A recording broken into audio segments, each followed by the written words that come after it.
এখন তো আরো সুবিধা হয়েছে, এখন 3 রকম থেরাপি পাওয়া যায়। আচ্ছা একটা হলো ইনজেক্টেবল, আচ্ছা যেটাকে বলা হয় SCIT, সাবকিউটেনিয়াস ইমিউনোথেরাপি। হুম, একটা আছে হোমিওপ্যাথি ড্রপের মতো হয় অনেকটা, আচ্ছা জিভের তলায় রাখতে হয়, হুম। তাকে বলা হয় সাবলিঙ্গুয়াল ইমিউনোথেরাপি। হুম, আরেকটি আছে যেটা হলো ট্যাবলেট ফর্মে দেওয়া হয়। তো এই জিনিসগুলো কিন্তু আমার শুরু করতে খুব সময় লাগে না। আচ্ছা, তাও মোটামুটি কতদিন লাগতে পারে? সব গোটা প্রসেসে ম্যাক্সিমাম 1 উইকস এর মধ্যে আপনার কাছে বাড়িতে ওষুধ পৌঁছে যাওয়ার কথা। ওকে।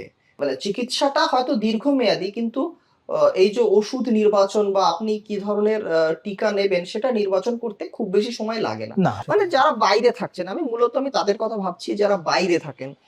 যাদের কাছে এই পরিষেবাটা উপলব্ধ নয়, সেটা যেকোনো সেটা বাংলাদেশ হতে পারে, সেটা ত্রিপুরা হতে পারে, আসাম হতে পারে, ঝাড়খণ্ড হতে পারে।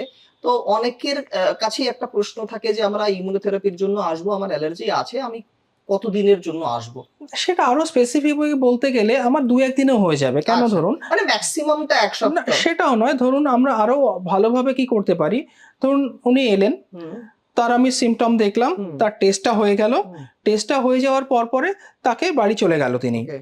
তার রিপোর্টও চলে গেল। আমাদের কাছে তার রিপোর্টের কপি থাকলো। হুম, আমরা কম্পোজিশনটা কোম্পানিকে জানালাম। হুম। মানে যারা ওষুধটা ম্যানুফ্যাকচার আচ্ছা, করে, আচ্ছা। তারা ডিরেক্টলি পাঠিয়ে দিল কুরিয়ার, কিংবা আমাদের থ্রুতে তারা কুরিয়ারে পেয়ে গেল। ও আচ্ছা, আচ্ছা, আচ্ছা। এরকম এরকম ব্যবস্থা। হতে পারে। আচ্ছা, আচ্ছা। মানে এটা বেশ মানে প্রযুক্তির উন্নতির জন্যই একদম। হয়তো মানে হ্যাঁ, এটা এরকম খুব একটা সহজ হয়ে গেছে। তিনি সহজ হয়ে বাড়িতেই গেছে। হ্যাঁ, তারপর থেকে, এবং হ্যাঁ। তার পরে যেমন হুম। ফলো আপ তিনি আসবেন।